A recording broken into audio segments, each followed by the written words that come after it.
শ্ৰীমন্ত শংকৰ হৰি ভকতৰ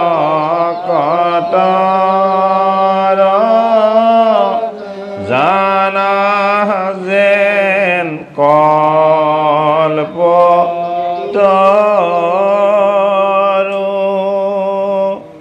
তাহান্ত বিনাই নাই নাই নাই আমাৰ পৰম গুৰু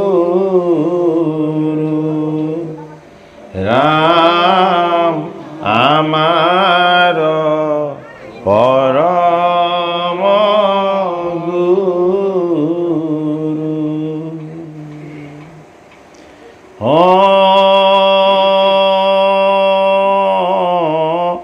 নমো ভগৱতে বাসুদেৱায়।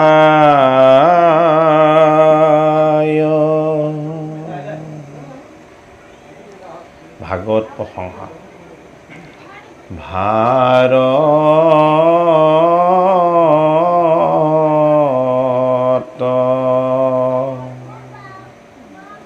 পুৰাণ আদি যত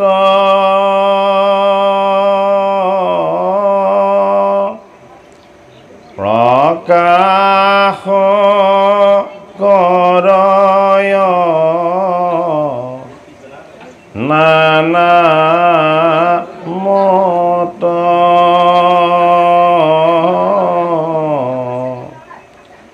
যত মহাজন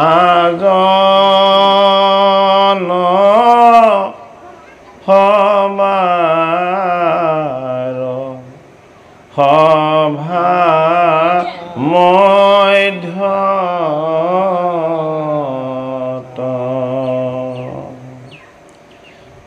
পৰম আনন্দ ৰসময়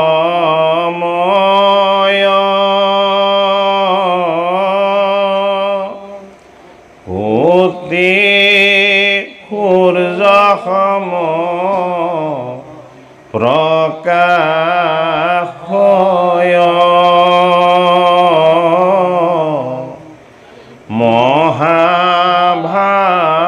মহাভাগৱত নহন্ত যাবে বেকত ৰাম মহাভাগৱত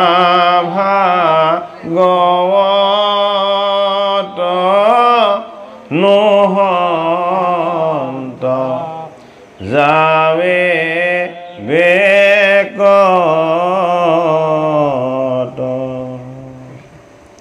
হে কৃপালক ভকত বৈষ্ণৱ, হাই শিশু তথা সেৱকী সমস্ত, আপোনাৰ সবৰে আমি চৰণত ভক্তিপূৰ্ণ সেৱা নিবেদন কৰি আপোনাৰ খবৰ আজি আজ্ঞাত অসমৰ পাঠ পৰ্যালোচনা হ'ব লাগে বুলি, গতিকে আদি দশমৰ উদ্ধৱৰ সৈতে গোপী খবৰ কৃষ্ণ বাৰ্তা। হে শুকনিগদতে ৰাজা শুনা মহাশয়,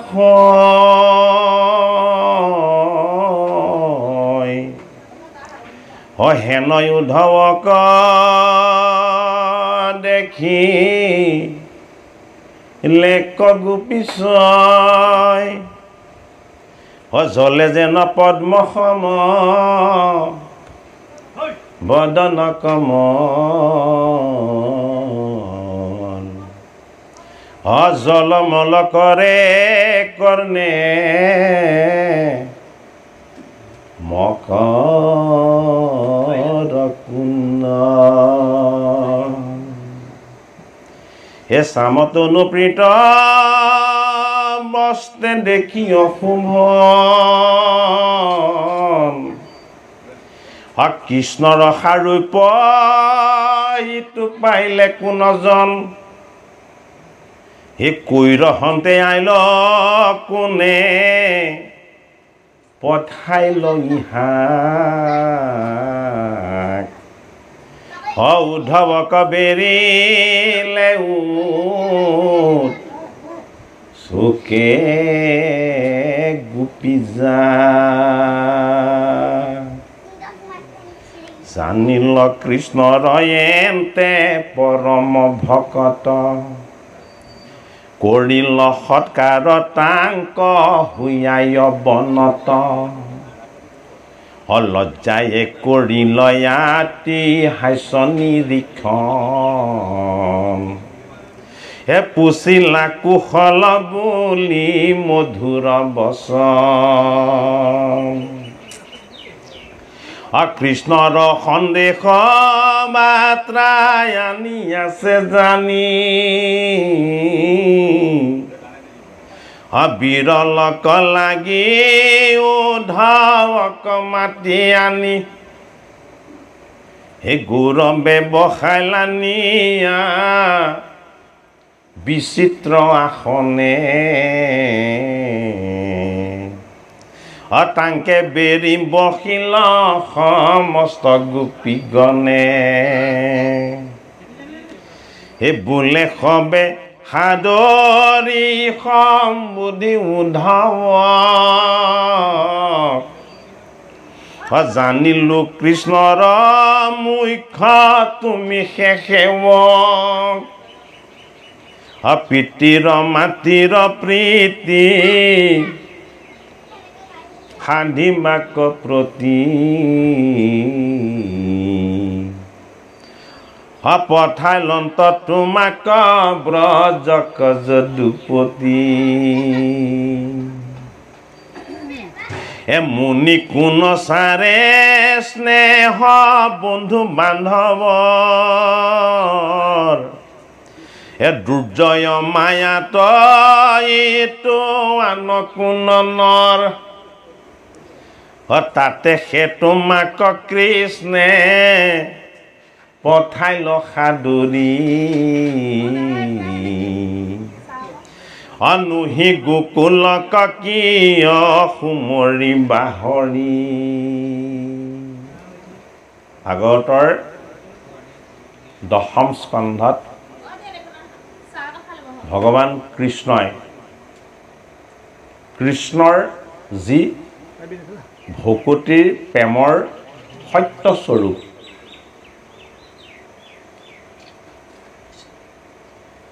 কৃষ্ণ প্ৰেম ঐশ্বৰিক তত্ত্ব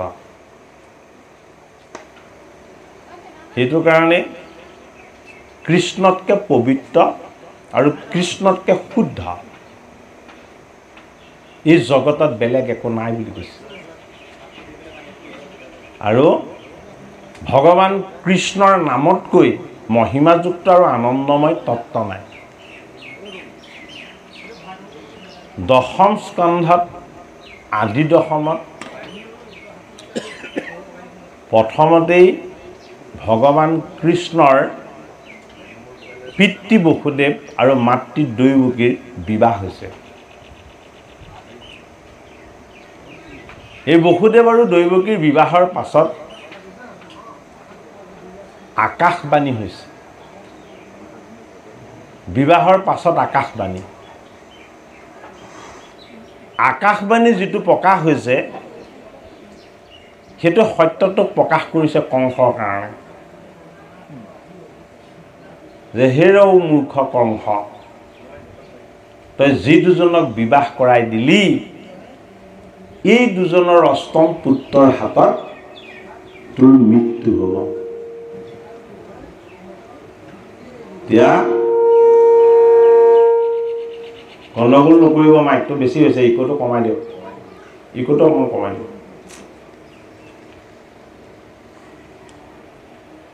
কৃষ্ণ জন্মৰ যিটো ৰহস্য তাৰ তত্ত্বটো প্ৰথম বুজাইছে বিবাহখনৰ যোগেদি। ভগৱান কৃষ্ণৰ যিখন জন্মস্থানখনৰ তত্ত্বটো বুজাইছে কৃষ্ণ ক'ত কেনেদৰে বিৰাজমান হৈ থাকে। এই কৃষ্ণৰ জন্মতত্ত্ব, কৃষ্ণৰ কৰ্ম, কৃষ্ণৰ লীলা, কৃষ্ণৰ গুণ, কৃষ্ণৰ গান, কৃষ্ণৰ যশ, এই সমস্তখিনিয়ে দশমত এনে আনন্দৰ ৰূপ লৈছে যে বৃন্দাবনত ভগৱান কৃষ্ণই গোপীৰ লগত ৰাস ক্ৰিয়া কৰি দেখুৱাইছে। ভাগৱত শাস্ত্ৰত ভগৱান কৃষ্ণৰ যি ঈশ্বৰ প্ৰেম, জীৱৰ লগত, প্ৰকৃতিৰ লগত, জগতৰ লগত, এই সংসাৰৰ লগত ভগৱান কৃষ্ণ কেনেদৰে বিৰাজমান হৈ আছে সেই সত্যটো তেখেতে লীলা কৰি দেখুৱাইছে। কৃষ্ণৰ জন্মৰ কাৰণে দুটা বস্তুৰ প্ৰয়োজন। এইটো কৃষ্ণৰ জন্মতত্ত্ব। বস্তু দুটা কি? বসুদেৱ আৰু দৈৱকী। বসুদেৱ তত্ত্ব অৰ্থত আমাৰ বৃত্তি প্ৰতিষ্ঠা। আমাৰ বৃত্তিটো যদি ছিদ্ৰযুক্ত হয়, বৃত্তি বুলি কাক কোৱা হয়? যিটোৰ দ্বাৰা আমাৰ জীৱন নিৰ্বাহ হয়, যিটোক ধাৰণ কৰি আমি জীৱন নিৰ্বাহ কৰোঁ সেইটোক বৃত্তি বুলি কোৱা হয়। বৃত্তিটো যদি শুদ্ধ আৰু সাত্বিক নহয় তেতিয়াহ'লে কৃষ্ণ বস্তুৰ স্পৰ্শ নহ'ব। সেইটো কাৰণে কৰ্ম শুদ্ধ হ'বই লাগিব। এই কৰ্মক যদি শুদ্ধ কৰিবলৈ হয় তেতিয়াহ'লে বিবাহ স্বৰূপ বন্ধন কাৰ লগত? ভাৰ্যাৰ লগত।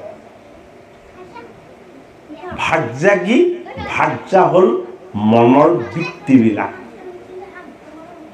যিবিলাক মনোগত বৃত্তিৰ অধীনত আমি পৰিচালিত হয়। মাছুৱৈ এজনে মাছ মৰাটো তেওঁৰ বৃত্তি, মুচি এজনে জোতা চেণ্ডেল চিলোৱাটো তেওঁৰ বৃত্তি। তেওঁ সেইটোক ধাৰণ কৰি জীৱন নিৰ্বাহ কৰিছে, হয়নে? শিক্ষক এজনে শিক্ষাদান কৰি, সাংবাদিক এজনে সংবাদ বিলাই, হয়নে বাৰু?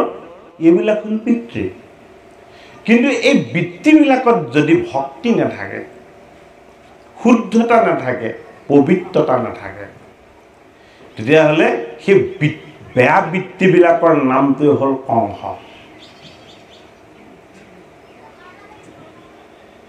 এই চৰিত্ৰবিলাক কংস, চানুৰ, মুষ্টিক, পলম্ব, দন্তবক্ৰ, শিশুপাল, অঘাসুৰ, বকাসুৰ, পুতনা, এই চৰিত্ৰবিলাক যে আমাক দেখুৱাইছে, এইবিলাক ভগৱান কৃষ্ণই লীলা কৰিবৰ কাৰণে আনিছে। ভগৱান কৃষ্ণইনো পুতনা বধৰ লীলা কিয় কৰিব লগা হ'ল? কংস বধৰ লীলা কিয় কৰিব লগা হ'ল? অঘাসুৰ বধৰ লীলানো তেওঁ কিয় কৰিব লগা হ'ল?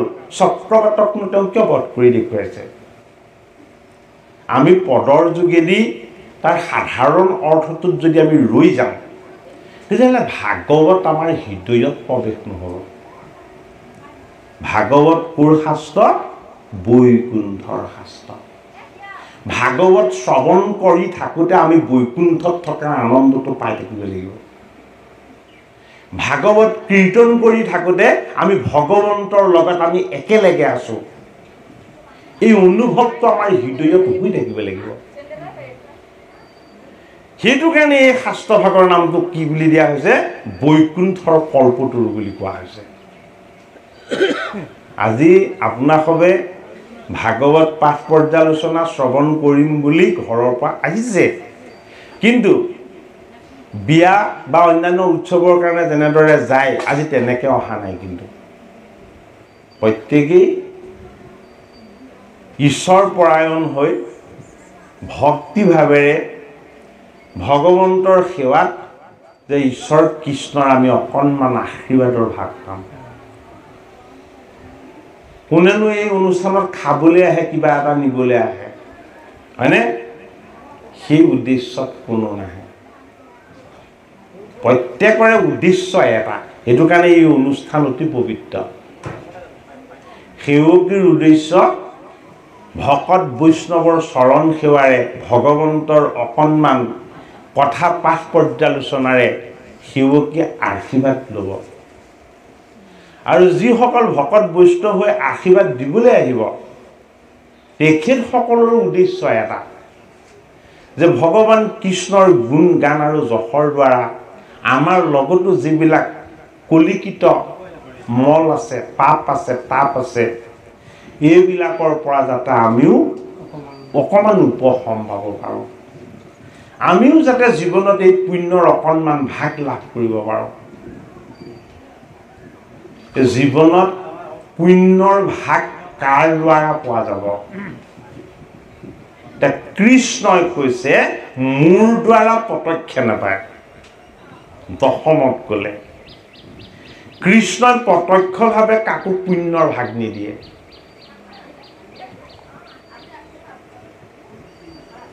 কৃষ্ণই কিয় প্ৰত্যক্ষভাৱে কাকো পুণ্যৰ ভাগ নিদিয়ে? যে কৃষ্ণ হ'ল সত্য, বাকী সকলোবিলাকেই জড়। সত্য কেৱল কৃষ্ণ।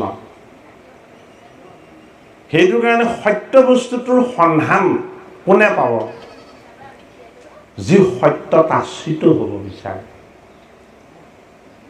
সেইটো কাৰণে ভগৱান কৃষ্ণৰ ভকতিৰ তত্ত্বৰ যি সংযোগ কৰি দিয়ে, এই সংযোগ কৰি দিওঁতাজনক কোৱা হ'ল উদ্ধৱ বুলি। আমাৰ বহুতে প্ৰশ্ন কৰে উদ্ধৱৰ পিতৃ মাতৃৰ নাম কি? উদ্ধৱ কাৰ সন্তান? উদ্ধৱ ৫৫ বছৰ বয়সৰ পৰা কৃষ্ণৰ লগত থকাৰ সুবিধা কিয় পোৱা হ'ল? ভগৱান কৃষ্ণই উদ্ধৱক গোকুল ধামত গোপীসকলৰ খবৰ ল'বলৈ কিয় পঠাইছে? হয়নে? তাৰ আগতে কৃষ্ণই কি কৰিছে? কংসৰ কাৰাগাৰত তেওঁৰ জন্মৰ আগত প্ৰথম স্বজন ভাতৃক বধ কৰাই দিছে। তত্ত্বটো বুজিব লাগিব। আমাৰ মৃত্যুত কি আহে? মৃত্যুত আমাৰ শোক আহে, তাপ আহে, কষ্ট আহে। ভগৱান কৃষ্ণ বস্তু এই মৰ্ত্যলৈ ভূমিলৈ আহিব, তাৰ আগতে জ্যেষ্ঠ স্বজনক কংসৰ দ্বাৰা মৰাই লৈছে। কাৰণ কৰ্তাটো কৃষ্ণহে, কংসটো নিমিত্তহে। কংস আগৰ জন্মত কোন আছিলে? কালনেমী আছিলে, ৰাৱণৰ মোমায়েক আছিলে। কালনেমী ৰাক্ষস হৈ ৰাৱণৰ মোমায়েক নৰকেশীৰ বংশৰ আছিলে।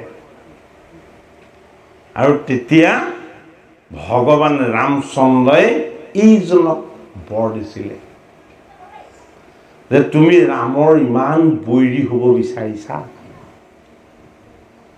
আৰু এবাৰ মোৰ শত্ৰু হোৱাৰ তোমাক সুযোগ দিম। বোলে কেতিয়া? যে দাপৰ যুগত যেতিয়া মই জন্ম হ'ম, যিটো স্থানত জন্ম হ'ম সেইটো স্থান তোমাৰে হ'ব। বোলে কাৰ হ'ব? তুমি যিটো বন্দীশাল বনাই থবা, কাৰাগাৰ বনাই থবা, সেই কাৰাগাৰটোতে মই জন্ম হ'ম। তেতিয়া কালনেমীয়ে প্ৰশ্ন কৰিছিলে যে তুমি তপস্বী ৰাম,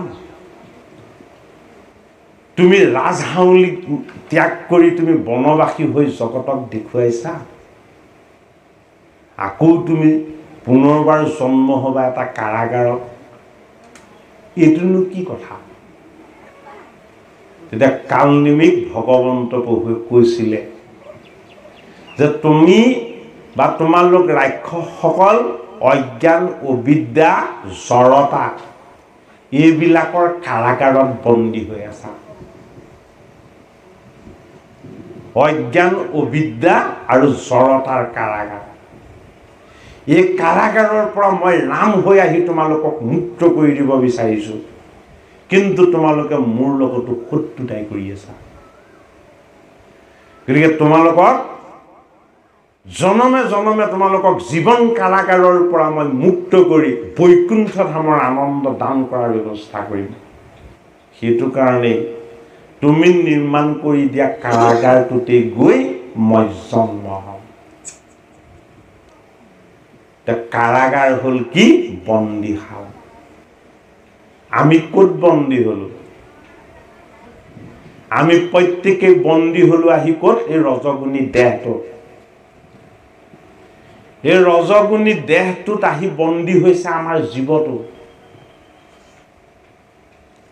দেহটোত আহি কি বন্দী হৈছে? জীৱ বন্দী হৈ গৈছে। আহি যেতিয়াই স্থিতিলৈ ভূমিষ্ঠ হলে তেতিয়াই জীৱই কান্দিবলৈ আৰম্ভ কৰিলে, হয়নে বাৰু? সেয়া হ'ল জন্ম। চিনটো কি? জন্ম হওঁতে হাঁহিছিলে কৃষ্ণই, হাঁহিছিলে ভগৱান ৰামে, জন্ম হৈ হাঁহিছিলে পৰশুৰাম প্ৰভুৱে, জন্ম হৈ হাঁহিছিলে ভগৱান ৰামচন্দ্ৰই। কিন্তু বাকী জগতত যিমান জীৱ নৰৰূপেৰে জন্ম হৈছে, জন্ম হৈ কান্দে। এই কান্দিবলৈ অহা জীৱবিলাকক দুখ কষ্ট যান্ত্ৰণা আৰু বিষাদৰ পৰা মুক্ত কৰি ইহকাল পৰকাল সকলোতে হাঁহি থাকিবলৈ সুযোগ দিব। মনত কেতিয়াও দুখ কষ্ট আৰু যান্ত্ৰণা কেতিয়াও নাহিব। এনেকুৱা ধৰণৰ চিকিৎসা যি বনাব পাৰে, নিৰ্মাণ কৰিব পাৰে, সেইজন ভগৱানেই হ'ল কোন? কৃষ্ণ ভগৱান। সেইটো কাৰণে কৃষ্ণই তেওঁৰ স্বৰূপৰ সত্যটোক বুজাইছে। বোলে কি? মই আত্মাৰূপ, মই পৰমাত্মা। মোৰ যেতিয়াই ইচ্ছা হয় মই তেতিয়াই দৰ্শন দিব পাৰোঁ। এইটো মোৰ অলৌকিক গুণ। মোৰ যি ৰূপত প্ৰকট হ'বলৈ মন যায় মই সেইটো ৰূপতে প্ৰকট হ'ব পাৰোঁ। গতিকে মোক কেতিয়াও গুণময় ৰূপত কোনো জীৱই মোক চিনিও নাপাব, মোক বুজিও নাপাব আৰু মোক অনুভৱো কৰিব নোৱাৰিব। গতিকে মোৰ এটা মই অনন্য ৰূপ আকৌ নিজে নিৰ্মাণ কৰোঁ। সেই ৰূপটোৱে হ'ল কি? কৃষ্ণৰ সৈতে দেখিবলৈ একে ৰূপটো হ'ল উদ্ধৱৰ। তেওঁ উদ্ধৱক তেওঁ বান্ধৱ পাতি লৈছে কিয়? উদ্ধৱ অত্যন্ত মেধা শক্তি সম্পন্ন।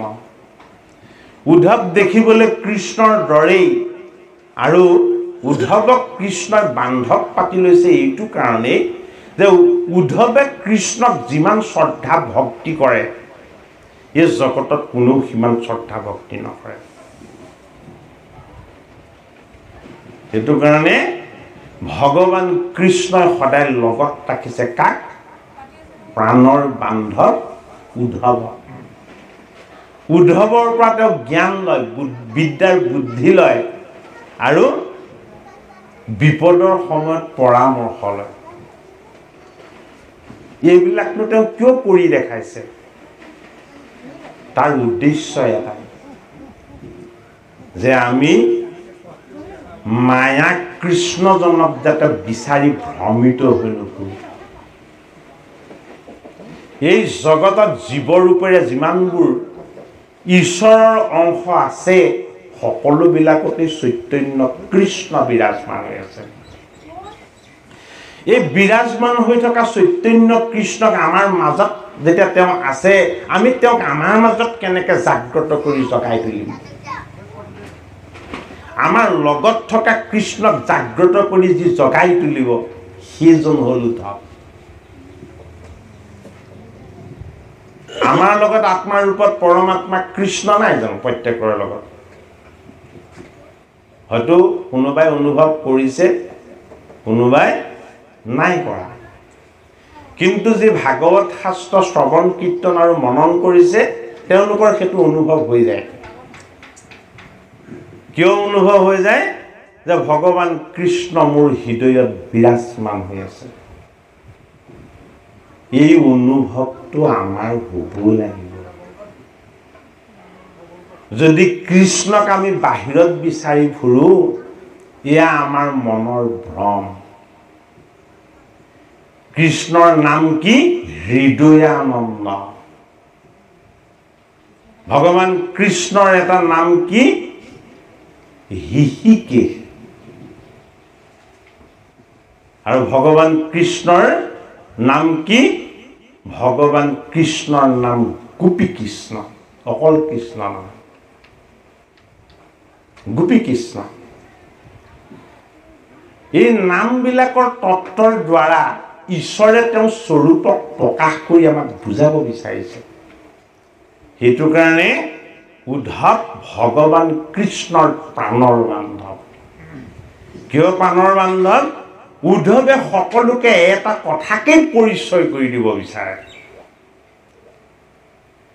কি পৰিচয় কৰি দিব বিচাৰে যে গোটেই ব্ৰহ্মাণ্ডখনৰ এই জগতখনৰ ভগৱান মোৰ বান্ধৱ কৃষ্ণ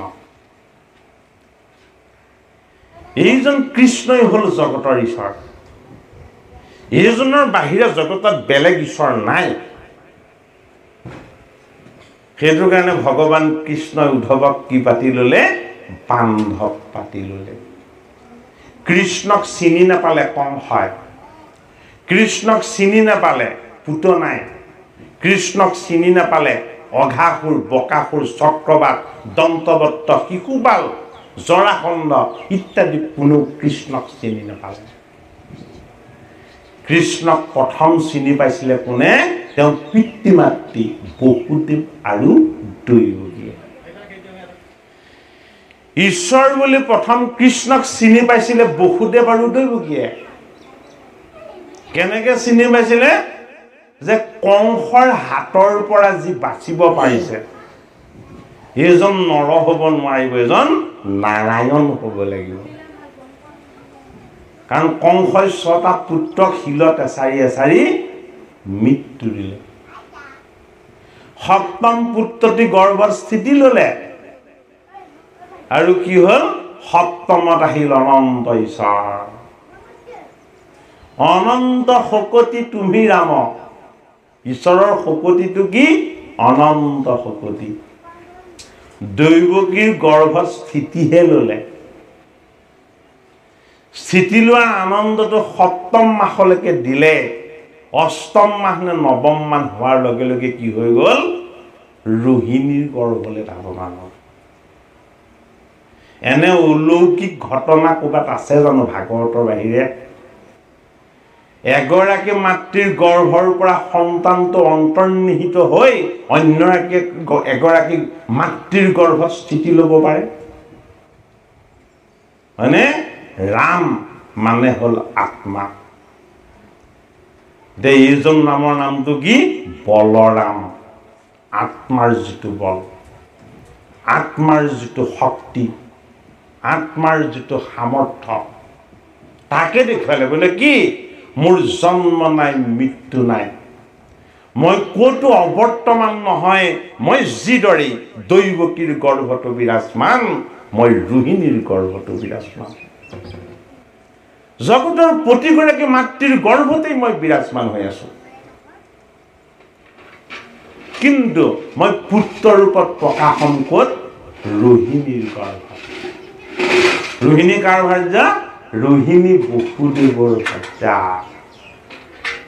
বসুদেৱৰ বৃত্তি শুদ্ধ বৃত্তিটো যে শুদ্ধ তাৰ প্ৰমাণ বসুদেৱে কংসক বাক্য দিছিলে যে তুমি তোমাৰেই ভগিনী ইভাগেও স্ত্ৰী নাৰী এওঁক বধ কৰাটো ডাঙৰ অপৰাধ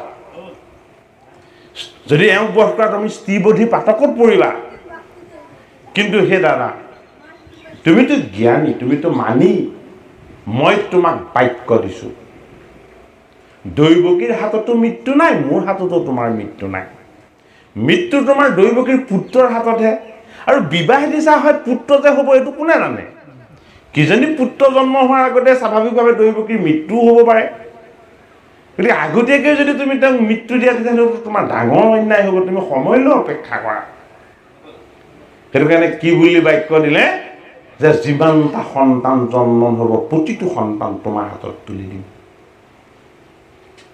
বসুদেৱক ভগৱান কৃষ্ণই পৰীক্ষা কৰিছে প্ৰথম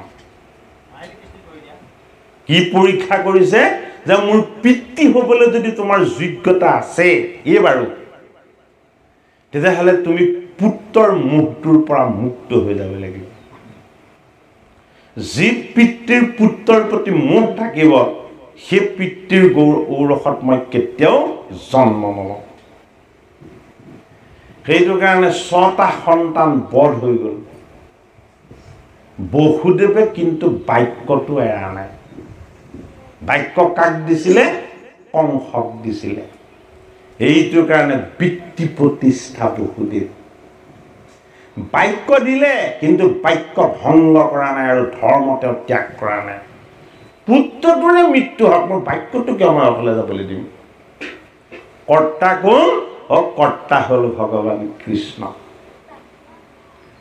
মোৰ দ্বাৰা তুমি মিছা নকৰাবা অসত্য নকৰাবা পাপ নকৰাবা যিটো কৰাবা সেইটো তুমি সত্য শুদ্ধ আৰু ধৰ্মসন্মত কৰাবা সেইটো কাৰণে ধৰ্মৰ পৰা বিন্দু মাত্ৰও যি বিচলিত নহয় সেইজন বসুদেৱ সেইটো কাৰণে ভগৱান কৃষ্ণই তেনে স্থিতিত কি নাম ল'লে বাসুদেৱ নাম ল'লে ভগৱান কৃষ্ণৰ এটা নাম কি বাসুদেৱ কিয় বাসুদেৱ যিজনৰ স্থিতি অলৰচৰ যি ধৰ্মক কেতিয়াও ত্যাগ নকৰে সত্যক কেতিয়াও ত্যাগ নকৰে যি অসত্যৰ কেতিয়াও আশ্ৰয় নলয় সেই গুণটোৰ নাম হ'ল কি বাসুদেৱ বসু মানে পৃথিৱী পৃথিৱীৰ গুণ কি পৃথিৱীৰ গুণ হ'ল ধৈৰ্য দৃঢ় শক্তি পৃথিৱীৰ গুণ কি পৃথিৱীৰ গুণ হ'ল সহন শক্তি হয়নে পৃথিৱীৰ গুণ কি পৃথিৱী কেতিয়াও চঞ্চল নহয় হয়নে এইখিনি গুণৰ গৰাকী ভগৱান কৃষ্ণৰ পিতৃ বসুদেৱ গতিকে আমি স্ত্ৰী পুৰুষ যিয়ে নহওঁ কিয় ঈশ্বৰীয় গুণবিলাক আমাৰ লগত আমি আয়ত্ত কৰি আমি সেইবিলাকক কৰ্ষণ কৰিবলৈ যত্ন কৰিব লাগিব নহ'লে ভাগৱত সুৰ লগাই পঢ়া শুনাহে হ'ব হৃদয়ত সি কেতিয়াও ক্ৰিয়া নকৰিব ভগৱান কৃষ্ণৰ কথাই আমাৰ হৃদয়ত এনেদৰে গভীৰভাৱে ক্ৰিয়া কৰিব লাগিব যে কৃষ্ণ আৰু আমাৰ মাজত দূৰত্ব নাই আমি এইটো অনুভৱ কৰিব লাগিব যদি আমাৰ আৰু কৃষ্ণৰ মাজত যদি গেপ বা দূৰত্ব নাই বুলি যদি আমি অনুভৱ কৰিবলৈ হয় আমি সত্যত থাকিব লাগিব অহিংস স্বভাৱযুক্ত হ'ব লাগিব শিষ্টাচাৰ সদাচাৰ আমি মানি চলিব লাগিব সেইটো কাৰণে ভগৱান কৃষ্ণই কি বুলি কৈছে এ দেৱতু তীৰ্থত কৰি ভকতে হে বৰ হে ভকতক ভজিলে গো স্বয়কৰ মজৰ এয়া ভগৱান কৃষ্ণ কৈছে একাদশ স্কন্ধ উদ্ধৱ মহন্ত কি বুলি কৈছে যে মই দেৱ দেৱতা মই কৃষ্ণ কিন্তু হে উদ্ধৱ মোতকৈও শ্ৰেষ্ঠ বোলে কি মোৰ ভকত কোন বসুদেৱ মই কৃষ্ণতকৈ শ্ৰেষ্ঠ মোৰ পিতৃ পিতৃ গুৰু নহয় জানো কৃষ্ণ যদিও জগতৰ গুৰু তথাপিতো তেওঁ কাৰ পুত্ৰ হৈছে বসুদেৱৰ পুত্ৰ হৈছে গতিকে কৃষ্ণই বসুদেৱক কি স্থানত দিলে বসুদেৱক গুৰু স্থানত থৈছে কাৰণ পিতৃ গুৰু আদ্য গুৰু হয়নে মাতৃদৈৱকী কি স্থানত থৈছে ঈশ্বৰ হৈও গুৰু স্থানত থৈছে কিয় গুৰু স্থানত থৈছে দৈৱকী আৰু বসুদেৱ ভগৱান কৃষ্ণৰ একান্ত ভকত।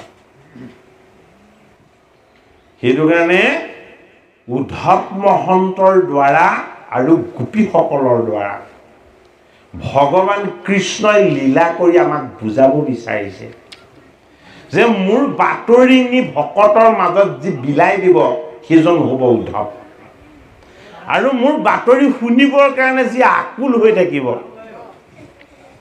কৃষ্ণ আহিছে নেকি, কৃষ্ণৰ বাণী আমি শুনিবলৈ পাম নেকি, কৃষ্ণৰ মোহনবাহীৰ সুৰ আমি অকণমান শুনিবলৈ পাম নেকি, এই বুলি যি সদায় বাট চাই থাকে আগ্ৰহেৰে, সেয়া বৃন্দাবনৰ গোকুলৰ গোপী। গোপীসকলৰ মনত এটাই ভাৱ, যেতিয়া গোকুল ধামৰ পৰা ভগৱান কৃষ্ণই গোকুল ধাম আৰু গোপীসকল আৰু তেওঁ পিতৃ মাতৃ নন্দ যশোদাক ত্যাগ কৰি যেতিয়া মথুৰা ধামলৈ গ'ল, গোপীসকলে প্ৰথমতে গালি পাৰিছে। কাক গালি পাৰিছে জানেনে? কৃষ্ণৰ খুৰাকক গালি পাৰিছে। কৃষ্ণৰ খুৰাকক গালি পাৰিছে, কৃষ্ণক গালি পৰা নাই। কৃষ্ণৰ খুৰাক কোন আছিলে? অকুৰ আছিলে। কৃষ্ণৰ খুৰাকক গালি পৰাৰ কাৰণটো হ'ল কি, যে কৃষ্ণক নিবলৈ অকুৰ আহিছে, যে আমাৰ প্ৰাণৰ কৃষ্ণ ভগৱান কৃষ্ণক, যিজন আমাৰ আনন্দ ৰূপ, যিজনৰ চৰণ আমি সদায় সেৱা কৰোঁ, যিজনৰ আমি গীত গাওঁ, এই নন্দৰ দুলালক আমাৰ পৰা আঁতৰ কৰি লৈ যাবলৈ আহিছে। এতিয়া কোন আহিছে? অকুৰ খুৰা আহিছে। তেওঁ অকুৰ কৃষ্ণক নিবলৈ অহাৰ কাৰণ কি? কুৰ মানে কি? কুৰ মানে অত্যন্ত কঠোৰ, যিজনৰ ক্ৰোধ বেছি, যিজনৰ ৰাগ দেশ অহংকাৰ বেছি, যিজন অত্যন্ত ক্ৰোধী আৰু জেদী, সেইজনক কোৱা হয় কুৰ বুলি। কুৰ বুলি হয়নে? সেইটো কাৰণে কংসক কি বুলি কৈছে? কুৰ কংস বুলি কৈছে।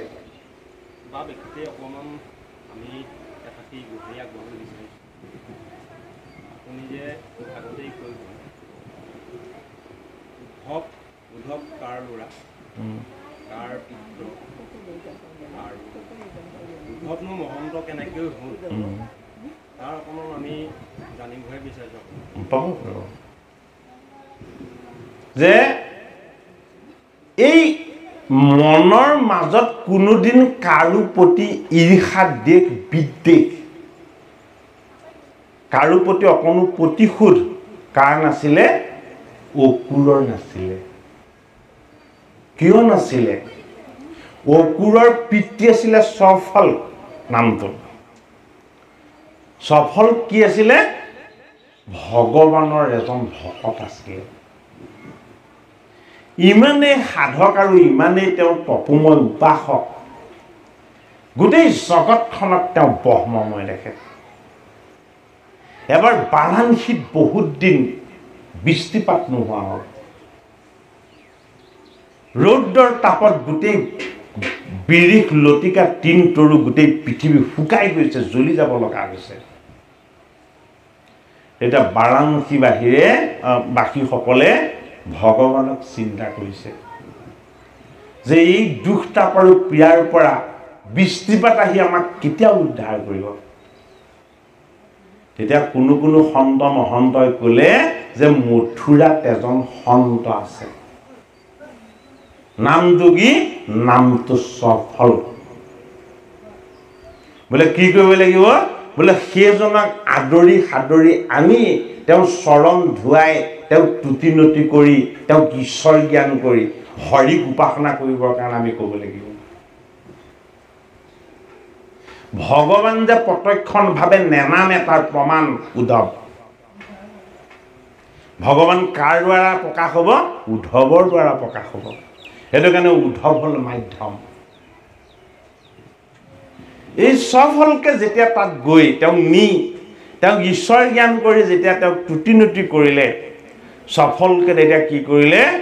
বাৰাণসীত জগতৰ হৰিক একান্ত চিত্ত উপাসনা কৰিব যে হে জগতৰ হৰি আমাৰনো কি শক্তি আৰু সামৰ্থ্য আছে কিন্তু আমাৰ যদিও নাই তোমাৰ আছে তোমাৰ ভকতকে ঈশ্বৰ জ্ঞান কৰি যেতিয়া আদৰি সাদৰি ইয়ালৈ আনিলে গতিকে অহা কালিৰ পৰা কিন্তু তুমি বৃষ্টিপাত হ'ব লাগিব তে কি হ'ল পাঁচদিনাখনৰ পৰা বৰষুণ আৰম্ভ হ'ল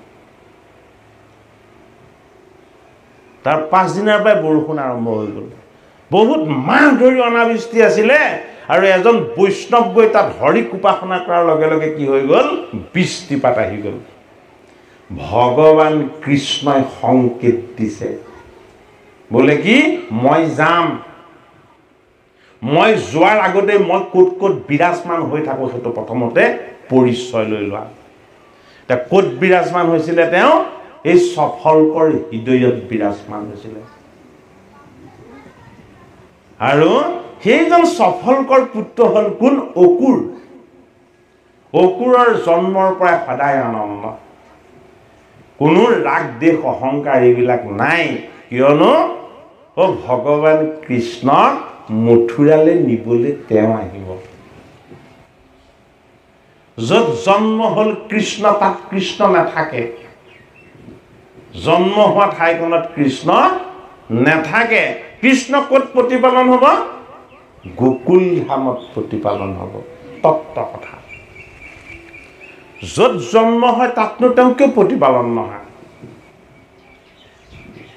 হয়নে আমি জন্মৰ স্থানকণ বুলি ক'লে কি বুজিম মাতৃৰ গৰ্ভৰ পৰা আমি ভূমিষ্ঠ হোৱাতে আমাৰ জন্মস্থান নহয় আমাৰ জন্মস্থানখন কি প্ৰত্যেকৰে এখন ঠাই কাৰো স্থান দুখন নহয় হয়নে আমি ঈশ্বৰৰ অংশ জীৱ আমি কলৈ আহিলো এই সংসাৰলৈ আহিলো জগতলৈ আহিলো এই জগত বা সংসাৰলৈ আমি যে জীৱ হৈ আহি গলো হয়নে এই জীৱ হৈ আমি মায়া আৰু মোহত ভ্ৰমিত হৈ যদি থাকো যিবিলাক কেৱল জীৱৰ ধৰ্ম কি জীৱৰ ধৰ্ম হ'ল এই যিবিলাক সুখ তাপ পীড়া এইবিলাক জীৱৰ ধৰ্ম জীৱৰ প্ৰথম ধৰ্ম কি মৃত্যু হয় জীৱৰ এইটো প্ৰথম ধৰ্ম জীৱ এটা যি যোনিতে জন্ম নলওক কিয় জন্ম হোৱাৰ পাছত তাৰ মৃত্যু হৈ আহি যায় প্ৰত্যেকেই পক্ষীবিলাক আমাৰ পৰা আঁতৰত থাকে জানোচোন আমি সিহঁতক মাৰোঁ হয়নে ওচৰত আহি কিবা দিলে সিহঁতে খায়ো কিন্তু আমাৰ ওচৰলৈ নাহে কিয় নাহে মৃত্যু হয় হয়নে আমাৰ লগতো জন্ম হোৱাৰ পাছতে কি হৈ থাকে মৃত্যু হৈ থাকে তে প্ৰথমটো মৃত্যু হয় ক'ত জন্ম হোৱাৰ লগে লগে জীৱৰ আহে কিন্তু মৃত্যু হয়তো কাৰ নাছিলে জন্ম হৈও মৃত্যুৰ ভয় নাই ভগৱান কৃষ্ণৰ বহুদেৱ কংসই যে তেওঁক মাৰিব তেওঁ সেইটো কথা ভবাই নাই কাৰণ তেওঁ এটাই সিদ্ধান্ত লৈ দিছে কি মই কংসকে বধ কৰিম মই পুতনাকে বধ কৰিম এইবিলাকে মোক বধ কৰিব নোৱাৰে দশম স্কন্ধৰ তত্ত্ব অতি গভীৰ অতি ৰহস্যময় আৰু অতি আনন্দময় কিয়নো দশমত কৃষ্ণৰ জন্ম এই কৃষ্ণ জন্মৰ আনন্দৰ সমান ডাঙৰ কথা এই জগতত একো নাই হয়নে গতিকে আমাৰ হৃদয়খন কি আমাৰ হৃদয়খন হ'ল হৃদয়ানন্দৰ স্থান কাৰ স্থান ভগৱান কৃষ্ণৰ স্থান সেইটো কাৰণে হৃদয় পদ্মত তেওঁ থাকে কাৰণে তেওঁৰ নামটো কি হৃষিকেশ কিন্তু আমি আমাৰ হৃদয়খনক কি কৰিছো আমাৰ হৃদয়খনক আমি কাৰাগাৰ কৰিছো কিহেৰে আমি জন্ম হলে আমাৰ ভয় আহে জন্ম হলে আমাৰ তৃষ্ণা আহে জন্ম হলে আমাৰ ক্ষুধা আহে জন্ম হোৱাৰ পাছতে ক্ৰমান্বয়ে আমাৰ কি আহে অহংকাৰ অবিদ্যা ৰাগ দেশ এইবিলাক আহি থাকে যিমানে আমাৰ কলেবৰ ডাঙৰ হয় সিমানে আমাৰ ক্ৰোধ অহংকাৰ জেদ কামনা বাসনা এইবিলাকো বাঢ়ি বাঢ়ি গৈ থাকে অবোধেদি শিশু হৈ জন্ম হওঁতে আমি শুদ্ধ আছিলোঁ, তেতিয়া দেৱ শিশু আছিলোঁ, তেতিয়া আমাৰ লগত কোনো বিকাৰ নাছিলে, কোনো ছিদ্ৰ নাছিলে। কিন্তু যেতিয়া ৫ম বছৰ পাৰ হৈ গ'ল, তাৰ পাছতে আমি কি হ'লোঁ? আমি ক'লা বগা ধুনীয়া এইবিলাক চাব জনা হ'লোঁ। ভাল বেয়া উচিত অনুচিত এইবিলাকো অলপ বুজিব পৰা হ'লোঁ। এইখিনি আমাৰ হৈ যায়, হয়নে নহয়? সেইটো কাৰণে ভগৱান কৃষ্ণৰ জন্ম কাৰাগাৰ। কি কাৰাগাৰ? যিটো কাৰাগাৰ আমি নিজে ৰচনা কৰিছোঁ। লোভ, মোহ, কাম, ক্ৰোধ, দম্ভ, দেশ, অহংকাৰ, ঘৃণা, তৃষ্ণা, ভয়, এই 10টা বেয়া বৃত্তিৰে সৈতে 7খন জপনা আৰু 3জন লক্ষীয়া নিৰ্মাণিছে। সেইটো কাৰণে এইটোৱে কৃষ্ণ জন্মৰ কাৰাগাৰ। সেইটো কাৰণে সেই কাৰাগাৰটোৰ নাম ৰখা হৈছিলে কি? কংসৰ কাৰাগাৰ। কংস প্ৰতীক। কংস কি? কংস আমাৰ মামা, আমাৰ আত্মা হ'ল কৃষ্ণ। আত্মা হ'ল কৃষ্ণ, সেইটো কাৰণে কৃষ্ণ ভাগিন। আৰু এই ৰজগুণী তমগুণী দেহ আৰু মনৰ বৃত্তিবিলাক কি? এইবিলাক আত্মাৰ পৰা আঁতৰত, যদিও লগতে আছে। সেইটো কাৰণে কৃষ্ণৰ কংস মামা, দুৰ্যোধন দুঃশাসনৰ শকুনি মামা, ধৰ্মৰাজ যুধিষ্ঠিৰৰ শৈল্য মামা। হয়নে বাৰু? সম্বন্ধবিলাকত বৰ ডাঙৰ তত্ত্ব আছে। ভাগিনীয়েকে কেতিয়াও মোমায়েকক সেৱা নকৰে। কৰে জানো? বয়োজ্যেষ্ঠ হ'লেও নকৰে। কিয় নকৰে? ভাগিন ডাঙৰ। কি অৰ্থ? ভাগিন হ'ল আমাৰ আত্মা, মামা হ'ল আমাৰ এই দেহ আৰু মনৰ বৃত্তি। আত্মাই কেতিয়াও দেহ আৰু মনক সেৱা নকৰে। দেহ আৰু মনৰ তত্ত্বৰ আশ্ৰয়ত আমাৰ কি হ'ব? ভগৱান কৃষ্ণৰূপী পৰমাত্মাকে সেৱা কৰা হ'ব। এই তত্ত্ব কথাটোক মাধৱ মহাপুৰুষে এজোকা ঘোষাৰ দ্বাৰা আমাক বুজাইছে। হে ৰজগুণতম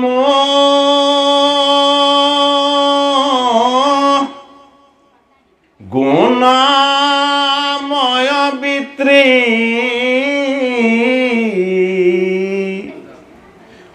কেৱল আসুৰী ভাৱ,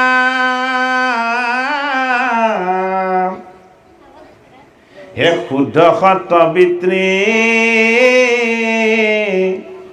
দেৱৰ সম্পত্তি, অলয়া ভজা কৃষ্ণ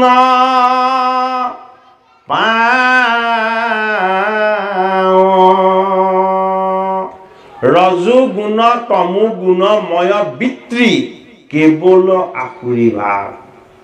এই আসুৰী ভাৱবোৰে হ'ল কংস, পুতনা, চক্ৰবাদ, অঘাসুৰ, বকাসুৰ ইত্যাদিবিলাক।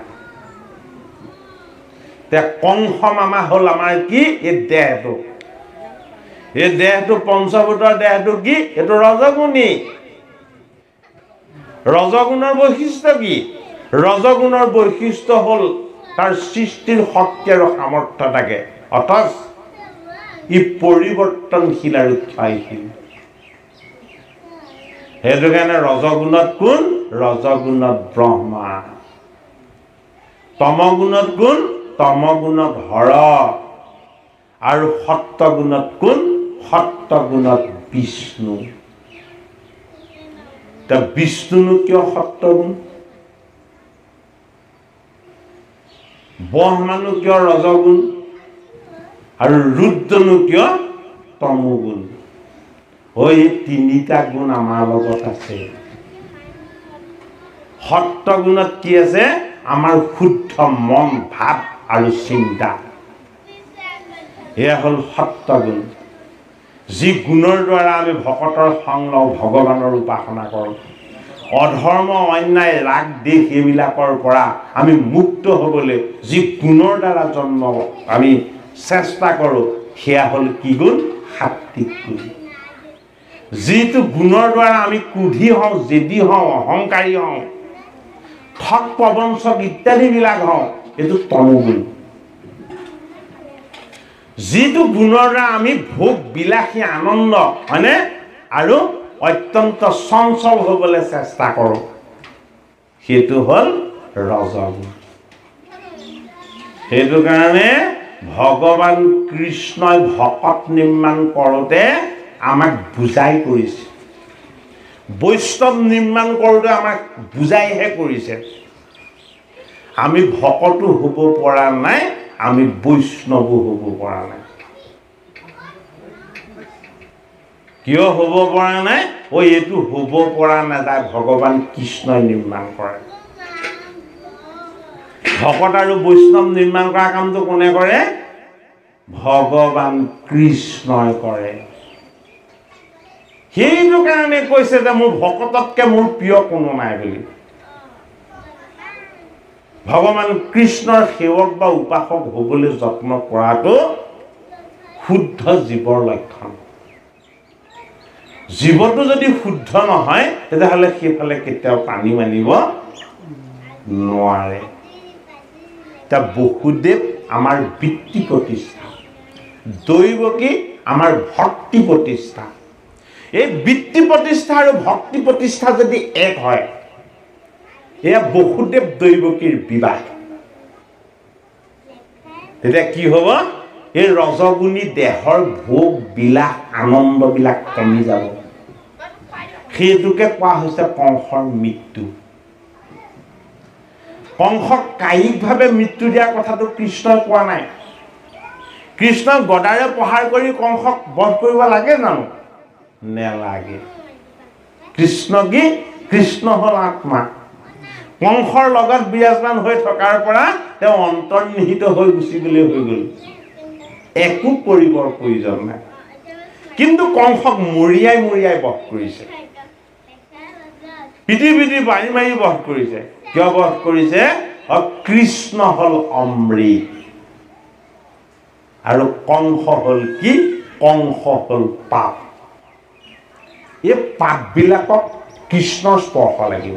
সেইটো কাৰণে কৃষ্ণই মাৰি মাৰি পিটি পিটি কংসক বধ কৰিছে। আমি যিটো বধ কৰাৰ কথা কৈছোঁ, বধ বুলি কোৱা হয়, মৃত্যু বুলি কোৱা নহয়। কিন্তু কংসক বধ কৰা হৈছে বুলিহে কোৱা হয়, কংসক মৃত্যু দিয়া হৈছে বুলি কিন্তু কোৱা নহয় শাস্ত্ৰত। মৃত্যুৰ কাৰণ বুলি কোৱা হয়, কিন্তু মৃত্যু হ'ল বুলি কৈ দিয়া নহয়। কংসক বধ কৰা হৈছে। বধ কৰা আৰু মৃত্যু দিয়াৰ মাজত পাৰ্থক্য আছে, হয়নে? যিবিলাক ৰজগুণী বৃত্তিৰে আমি বেছি বিলাসী হ'বলৈ যত্ন কৰোঁ, গাড়ী কিনিবলৈ সামৰ্থ্য নাই, তেল ভৰাবলৈ পইচাও নাই, হয়নে? যদি বন্ধনৰ গোটৰ পৰা লোন লৈ গাড়ী এখন কিনি পইচা ঘূৰাবৰ সময়ত যদি মানুহৰ ঘৰে ঘৰে ঘূৰি ফুৰিবলগীয়া অৱস্থা এটা হয়, মান সন্মান সকলো হেৰুৱাই আনৰ পৰা ধাৰ কৰিব, সেয়া নমৰে আকৌ বেলেগৰ পৰা আনিব লাগে। হৈছেনে নাই তেনেকুৱা? এই কংস মামাৰ কাৰণে হৈছে। কি প্ৰয়োজন আছে তেনে বিলাস? কাক দেখুৱাবৰ কাৰণে সেইখিনি কৰিব লাগে? সত্য কৃষ্ণ, মই তোমাক যিমানলৈকে যাবলৈ দিছোঁ সিমানলৈকে যোৱা, মোক অতিক্ৰম কৰি তুমি আৰু আগবাঢ়িবলৈ যত্ন নকৰিবা, হয়নে?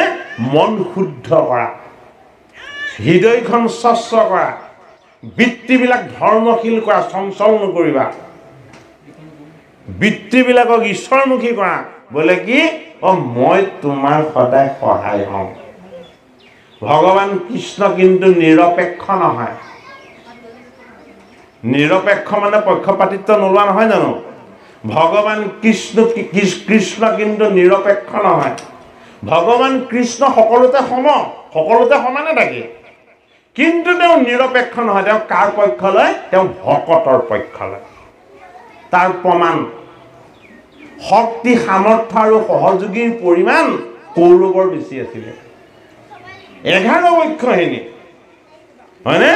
আৰু কৃষ্ণই কাক বাছনি কৰি লৈছিলে সপ্ত ঐক্যহীনী যি ধৰ্মত আছে ন্যায়ত আছে সত্যত আছে হয়নে সেই পক্ষ কৃষ্ণ বাছি ল'লে বোলে কি মই এই ৰথৰ সাৰথি হ'ম যদি কৃষ্ণ সাৰথি হৈ আছে আৰু তাত পৰাজয়ৰ কথাই আহিব নোৱাৰে কাৰণ গোবিন্দটো সকলোৰে মালিক আৰু তেওঁতো বিধাতা নহয় তেওঁ দাতা বিধাতাকো তেওঁহে সৃষ্টি কৰিছে ব্ৰহ্মা সেইটো কাৰণে কি হ'ল জলজত পল্পত প্ৰমাণ মহাভাৰতত দেখুৱাই দিলে হয় যিফালে বাসুদেৱ কৃষ্ণ আৰু তেওঁৰ সখা ধনঞ্জয় আছে হেৰা ৰাজন ধৃতৰাষ্ট্ৰ সেইফালে জয়টো দেখিছোঁ মই কোনে কৈছে গীতাৰ অন্তত সঞ্জয়ে কৈছে গতিকে আমাৰ লগত ধৰ্ম থাকিব লাগিব ধনী দুখীয়াটো আমাৰ ভেদ দৃষ্টি ধন দুই প্ৰকাৰৰ এবিধ দেখা ধন যিটো খৰচ কৰিলে কমি যায় এটা নেদেখা ধন নেদেখা ধনটো কি আমাৰ চৰিত্ৰ নেদেখা ধন আমাৰ যিটো চৰিত্ৰ আমাৰ যিটো আচৰণ আমাৰ যিটো ব্যৱহাৰ হয়নে এইটো হ'ল আমাৰ নেদেখা ধন এজন মানুহে চৰিত্ৰ আৰু স্বভাৱ ভাল হোৱাৰ কাৰণে তেনে দুখীয়া দৰিদ্ৰ হোৱাৰ পাছতো সকলোকে অতিক্ৰম কৰি বহুত ধনী মানি হৈছে কিন্তু এজন লোক বহুত ধনী মানি সা সম্পত্তিৰ গৰাকী কিন্তু তেওঁ চৰিত্ৰ শুদ্ধ নহয় আচৰণ শুদ্ধ নহয় শেষত কিন্তু তেওঁ নিজৰ থাকিবলৈ ঠাই নাইকিয়া হৈ যায় আমি তেনেকুৱা উদাহৰণ দেখিছোঁ নে নাই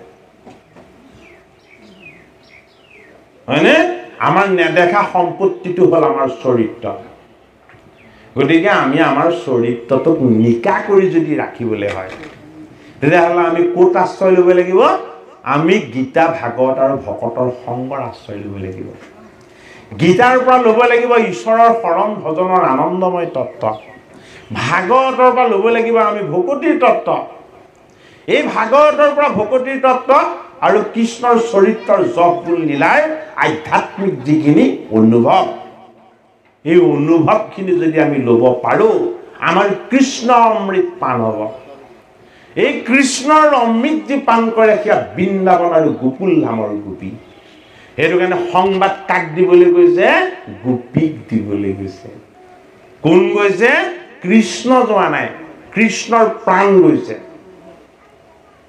কৃষ্ণতকৈও বেছি শ্ৰেষ্ঠ ভগৱান কৃষ্ণৰ কাৰণে আমাৰ কাৰণে বুলি কোৱা নাই কৃষ্ণতকৈও বেছি শ্ৰেষ্ঠ কোন ভগৱান কৃষ্ণই ভাগ কৈছে মোৰ প্ৰাণৰ বান্ধৱ উদ্ধৱ